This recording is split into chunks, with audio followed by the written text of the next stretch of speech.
Cenazelerimizi yıkama esnasında bazı cenazelerimiz kendisi döner. Tuttun mu elinden hemen döner, sana doğru gelir. İşte bunların bilemiyoruz ki yani. Cenazeyi açtığımızda ceset torbasını annesinin elini bulamadım. Dedim ki kızım annenin eli yok. Dedi ki biliyorum. Cenazenin eli ayağının yanındaydı. Bu beni çok etkilemişti. Çok üzülmüştüm. Epey üzerimden atamadım bu olayı. Zaten cenazeler evde 3-4 gün kaldığında yanık gibi geliyor, simsiyah. Evde vefat etmiş, kurtlanmış. Kaç gün sonra kokudan duyulmuş. Sizce yıkadığınız cenazeler sizin onu yıkadığınızı hissediyor mu? Evet hissediyor. Ondan dolayı onu en güzel şekilde göndereceksin. En güzel şekilde uğurlayacaksın. Bir tane elektrikten çıkan yangından yanmıştı. Onu görmüştüm. O da çok kötüydü. Ne kadar üzülüyorsun. Canlı canlı yandığını düşünsene. Ne kadar acı verici bir şey. Onu yıkayamadık. Bu işe başlamadan önce cenazeye bile gitmezdim. Çok korkardım. Birkaç tane bir cenazeye girip yaşasanıza. Bir görün bakalım.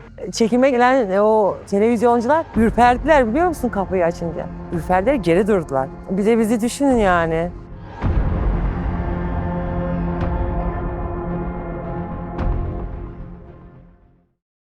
Sizi tanıyabilir miyiz? Ben Ayşe Gürsoy. 7 senedir gassallık yapıyorum. Mersin Büyükşehir'de çalışıyorum. Gassallık yapmayı seviyorum. Yani işimi seviyorum. Birçok cenaze yakınlarımızla yıkıyoruz. Onların üzüntülerine ortak oluyoruz. Gençler daha ziyade tabii ki hepimizi üzüyor. Ölümü 100 yaşında da olsa erkendir. Bundan hiç şüphe yok ama gençler daha ziyade ailelerinin perişan olmaları bize de yansıyor. Biz de onlarla birlikte ağladığımız oluyor. Onların dertlerine, onların üzüntülerine biz de ortak oluyoruz. Depremde yaşadığımız olaylardan bir tanesini anlatayım size. Bir tane cenaze yakını gelmişti. Arabistanlılardı. Dedi ki annemin yüzüğünü istiyorum dedi. O gençlikteki taktığı yüzüğü olduğu için manevi değeri bende çok yüksek. Ben de dedim ki tabii ki de buyurun bakalım. Cenazeyi açtığımızda ceset torbasını annesinin elini bulamadım. Dedim ki kızım annenin eli yok. Dedi ki biliyorum.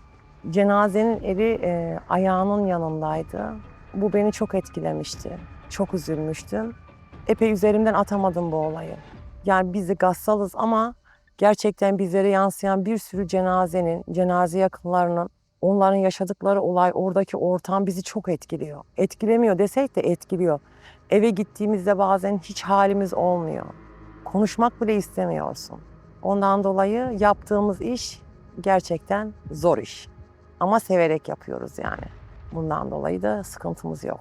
Gassallığa ilk başladığınızda korku ya da endişe yaşadınız mı? Gassallığa başladıktan sonra bir tane cenazemiz gelmişti. Trafik kazasıydı. Yanımızdaki çalışan ablamız dedi ki, istersen girmeyebilirsin. Dedim hayır. Bugün sen varsın, yarın sen olmayacaksın. Ben de girmek istiyorum dedim. Ha ürperdin mi ürperdin, üzüldün mü üzüldün. Daha ziyade cenazelerin durumuna, trafik kazalarında çok üzülüyorsunuz. Bazen dalıyorsun, bazen kimseyle görüşmek istemiyorsun. İşimiz zor yani. Kolay değil. Ama severek yapıyorum. Cenaze yıkamayı seviyorum yani. Başka bir iş olsaydı olur muydu? Hiç düşünmedim. İnsanlara yarayışlı olmak, böyle bir işe girmek benim için büyük mutluluk yani cenaze yıkamak. Yine depremde bir olay yaşamıştık. Bir tane kardeşimiz geldi beyefendi. Dedi ki bu benim kız kardeşim dedi. Benim ikizim dedi. Kız kardeşim ikiz hamile. Yanında da 1 yaşında yarın doğum gününü kutlayacağımız yeğenim vefat etti dedi. Acıya bakabilir misiniz? Yani ikizi vefat ediyor bayan, hamile ve kızının yarın doğum günü var. O da. İşte dayıyı düşünün. Çok zor bir durum. Aileyi düşünün. Allah sabırlar versin, büyük sabır versin. Annesi dedi ki sana söz veriyorum. Seni ağlamadan kendi ellerimle yıkayacağım. Düşünebiliyor musunuz? 20 yaşında ve annesi kızım sana söz veriyorum. Hiç ağlamadan seni yıkayacağım. Ve gerçekten kızını hiç ağlamadan yıkadı. Bu nasıl büyük bir sabırdı? Çok büyük bir sabırdı. Bir anne için çok acı bir durumdu. Bu olay beni çok etkilemişti. Bunun üzerine de sana söz veriyorum. Seni yıkarken hiç ağlamayacağım. Seni üzmeyeceğim dedi ve kızını yıkadı gerçekten. Bu acı tarif edilemez. Yok böyle bir şey yani. Ha, vakit saat tabii ki de doldu. Ama genç, beklemediğin bir şey. Ani ölümler insanları çok üzüyor, biliyor musunuz? Hani hasta olur yatağında, işte doktor der ki umudu kestik. Hani bekleyin. Hayır. Aniden bir evladının vefat ettiğini duyuyor. Düşünün aileyi. Ondan dolayı gerçekten aileye büyük sabır versin Rabbim. Rabbim sıralı ölüm versin. Ya 18-20 yaşında işte evladını toprağın altına koyup geliyorsun. Onu defin yapıp geliyorsun yani. Bir de eve gittikten sonraki halini düşün. Diyor ki teyzesi, yeğenim diyor Kur'an-ı Kerim'e geçmişti biliyor musunuz diyor. 3 tane çocuk boy boy ve eşi. Yan tarafta da oğlu yıkanıyor. Kur'an-ı Kerim öğrenmişti. Kur'an-ı Kerim'e geçmişti. Ne kadar üzücü bir durum biliyor musun? Bunlardan etkileniyoruz yani. Bir de çocuk yani sonuçta. Düşünsene onun ne hayalleri vardı. Yani annenin ne hayalleri vardı onu büyütmek, onu okutmak. Anne de gitti onlarla hep birlikte.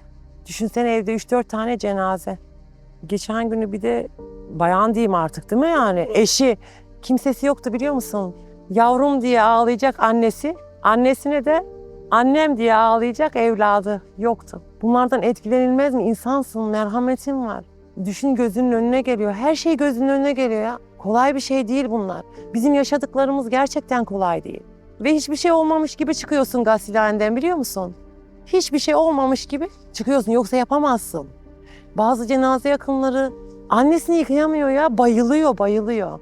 Biz onun annesini yıkıyoruz. Çünkü taşın üzerinde senden beklentileri var. Senin onu yıkamanı bekliyor. Ama kızı giremiyor. Evladı giremiyor. Ondan dolayı zor şeyler bunlar, kolay değil. Cenazelerimizi yıkama esnasında bazı cenazelerimiz kendisi döner. Tuttun mu elinden hemen döner, sana doğru gelir. İşte bunların bilemiyoruz ki yani. Hiç seni yormaz. Hemen tutarsın çevrilir. Neden öyle oluyor peki? Bilmiyoruz ki o kadarını yani nasıl bileceksin ki? Onun ameli düzgündür. Amelini Allah bilir. O Allah'la kulu arasında. Çünkü bazen cenazelere tek giriyoruz ya. Tek yıkıyoruz. Düşünsene cenazenin senin elinden tuttuğunu hemen sana doğru gelişini. Şimdi tutuyorsun elinden. Mesela çeviriyorsun. Çevirdiğin zaman sana doğru hemen dönüyor. Sonra sırtından tutuyorsun. Yine dönüyor. Hiç seni yormuyor. Kolayca dönüyorlar yani. Bazı cenazelerimizi çeviremiyoruz yani. Zorlandığımız cenazeler de oluyor.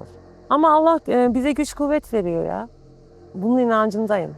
Yani Rabbim bize kuvvet vermese biz bu işi yapamayız zaten. Cenaze yakınlarının sana etmiş oldukları dua biliyor musun? Ayakta belki de onun için duruyorsun yani. Mesela en güzel ettikleri dua diyor ki her şey gönlünüze göre olsun hayırlı olanlar. Bunlar nasıl güzel dualar biliyor musun? Beni çok etkiliyor. Duanın büyüklüğüne bakar mısın? Her şey gönlünce olsun. O acılı hallerinde sana dua ediyor. Biz depremde çöktük ya. Çöktük. Depremde çöktük. Enkazdan çıkmış. Saçında başında tuğla kırıkları, cam kırıkları. Aniden olan bir deprem. Biz çok üzüldük depremde. Güzel kokan veya kötü kokan bir cenaze yıkadınız mı? Kötü kokan derken hani vefat edip bekleyen cenazelerimiz onlarda zorlanıyoruz. Bazı cenazelerimiz de tertemiz geliyor. Hani ama işte evde kaldığı için de yapacak bir şey yok. Anne kız vefat etmişti bir defasında.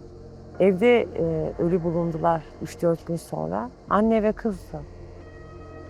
Rüyalarınıza herhangi bir cenaze girdi mi? Hiç cenaze girmedi. 7 yıldır bu işi yapıyorum. Hiçbir cenaze rüyama girmedi. Ha aklına geliyor ama rüyama gelmedi. Çünkü bu işi yapıyorsun. Hepsini ayrı ayrı düşünüp üzüldüğünde yani eve gittiğinde bunu unutmak zorundasın. Kapıda arkanda kalması lazım. Evde de çocukların var, evlatların var, eşin var. Aha otururken aklına geliyor işte bugün bir cenaze yıkadık. Çok perişandı. Çok üzüldük. İşte kazaydı ya da çocuktu. Bu tür şeylere üzülüyoruz. Ama inanın bana hiç cenaze rüyama gelmedi. Yanmış, parçalanmış, bozulmuş veya kurtlanmış bir cenaze ile karşılaştınız mı? Evet. Yanmış derken evde yanmış geldi. Zaten cenazeler evde 3-4 gün kaldığında yanık gibi geliyor. Simsiyah. Öyle geliyor yani. Rastladık tabii kurtlu da gördük. Ya bunlara rastladık yani. Cenazemizi yıkayıp göndermek başka bir şey değil ama şöyle düşündüğün zaman düşünün. Hani ölümün de ömrün de hayırlısı olsun deniliyor ya. Evde vefat etmiş, kurtlanmış. Kaç gün sonra kokudan duyulmuş. 3-4 gün evde kalmış simsiyah. Bir tane elektrikten çıkan yangından yanmıştı. Onu görmüştüm. O da çok kötüydü. Onu yıkayamadık bile neredeyse. Çünkü durumu çok feci şekilde yanmıştı. Yine aile çok kötüydü. Onlardan etkileniyorsun. Çok üzgünlerdi. Artık ayılıp bayılıyorlar. Kendilerini toparlayamıyorlar. Kül halinde değil ama ona gelmek üzereydi. Kül gibi değildi. Neredeyse kemiklere gelmişti. Simsiyahtı. Elektrikten çıkan bir yangından öyle olmuş. 22-23 yaşlarında. Hem de gençti. Tabii gençti. Gençti. Anne de kendi elleriyle onu define gitti yani. Yapacak bir şey yok. Ama ilk o yaşıyorsunuz ya siz fermuarınız. Evet. Başlığında siyah benekli uykuyla görünce orada ne hissediyorsunuz? Tabii ki de şaşırıyorsun. Yani cenaze gelmiş, ceset torbasına konmuş, yanmış ve simsiyah. Orada ürperiyorsun. Ne kadar üzülüyorsun. Canlı canlı yandığını düşünsene. Ne kadar acı verici bir şey. Hani kalp krizi geçirmiştir, evde vefat etmiştir. Onlar ayrı şeyler. Ama bu canlı canlı yanıyor. Depremde çok etkilendim. Depremde çok kötüydü. Açtığımızda fermuar ben biraz önce anlattığım gibi cenazenin eli ayağının yanındaydı, kopmuştu. Nasıl bir şeyle karşılaşıyorsun? Görüyorsun ki cenazenin eli yok, nerede? Ayağının yanında. Şok olmamak mümkün değil. Yani şok oluyorsun. Tabii ceset torbasının içinde yıkanmayan cenazelerimiz de oldu. Teyemmüm yaptırdık. Hiç ibretlik bir olay yaşadınız mı? Böyle tebessüm eden cenazelerimiz var, yüzü tebessümlü. Böyle gülümsüyor. Yani yüzü gülüyormuş gibi. Var, onlardan rastladık. Ölüm halinde belki hani ruhunu teslim ederken mutlu gitmiş. Doğru değil mi yani? Cenazenin tebessümünü görüyorsun. Gerçekten şaşırtıcı. Rabbim hayırlı ömür, hayırlı ölüm nasip etsin inşallah. Amelimiz düzgün. Onun ölümünü ben bilemem. Şimdi sen eleştirirsin. Belki de adamın ameli düzgündür. Bu sefer bir de adamın günahına girersin. Kadının günahına girersin. Hani kalp krizinden gelenler morarmış bir şekilde oluyor. Hani morarıyor. Ama ben onun amel konusunda Allah'la kendi arasına giremem öyle şeylere. Sizce yıkadığınız cenazeler sizin onu yıkadığınızı hissediyor mu? Evet, hissediyor. Sadece ruh çıktığı için bedenini yıkıyoruz. Onda bebek nasıl yıkanıyorsa incitmeden yıkıyoruz. Ve bunu belirtiyoruz yakınlarına da. Çünkü seni hissediyor. Ondan dolayı onu en güzel şekilde göndereceksin. En güzel şekilde uğurlayacaksın. İncitmeyeceksin, helalleşemeyiz yoksa. O senin elinde. O senin orada yatıyor, seni yıkamanı bekliyor. Hiç şehit veya şehit yakını yıkadığınız oldu mu? Evet, şehit yakını yıkadık. Ama şehit yıkamadık. Güzeldi, sessizdi. Şehidimizin annesini yıkamıştık. Şehit yakınıydı. Sessiz, sükunetli. Kolay değil. O bir şehit annesi, biliyor musunuz? Ve onu da yıkamak sana kısmet oluyor. Aslında ben çok espritüel, hani böyle pozitif bakan, negatif hiç kimseyle görüşmeyen, işte ortamı hep kaynaştıran. Bir de yaptığım işe bakar mısın? Yani ben mesela bu işe başlamadan önce cenazeye bile gitmezdim. Çok korkardım. Babamla halamı gördüm bu işe başlamadan önce. Başka hiç cenaze görmedim. Cenaze ortamlarına bile katılamazdım. Ben kendimi tanıyamıyorum, biliyor musunuz? Ben bu işi yapıyorum. Çok şaşırtıcı. Arkadaşlarımdan bile dediler, gerçekten sen bu işi mi yapıyorsun? Evet. Hani böyle ne bileyim orada, belki de ondandır ya. Hani biraz daha böyle kasıntılı, pozitif olmasam, hani negatif olsam daha çabuk çökersin, bir de biliyor musun? Yaptığın işe bakar mısın? Birkaç tane bir cenazeye girip yaşasanıza. Bir görün bakalım.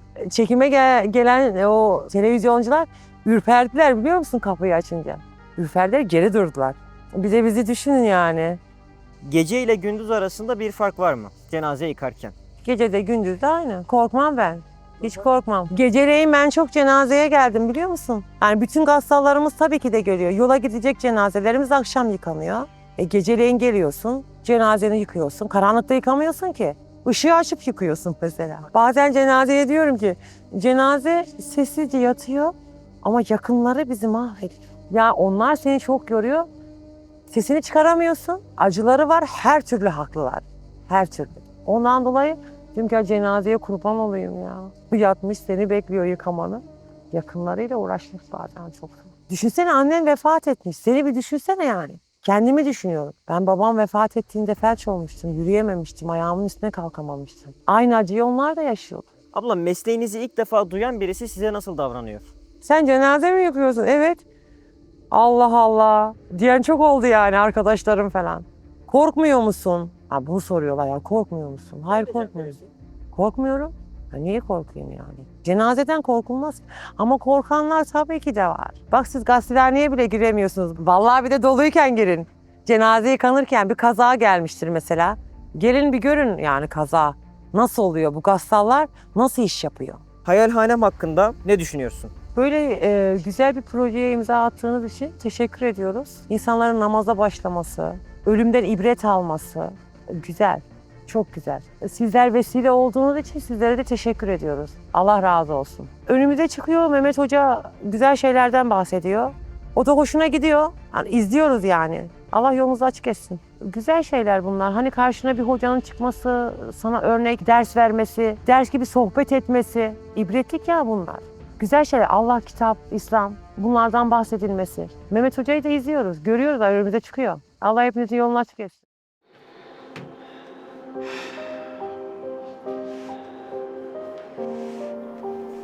Olmazsa olmaz zannettiğiniz dükkanların içinde öleceksiniz. Bu işi bitirmezsem mahcup olurum zannettiğiniz atölyelerin içerisinde son nefesinizi verip gideceksiniz. Gençliğin de gidecek. Aldığın tatlar da gidecek. Heyecanın da gidecek. Tek tek gideceksin. Binanın taşları gibi her gün dökülüyorlar. İstesen de istemesen de. Allah aşkına o gün geldiğinde sizi, bizi ne kurtaracak? Bahtına düştüm ya Rab, bahtına düştüm ya Rab, bahtına düştüm ya Rab, bahtına düştüm ya Rab.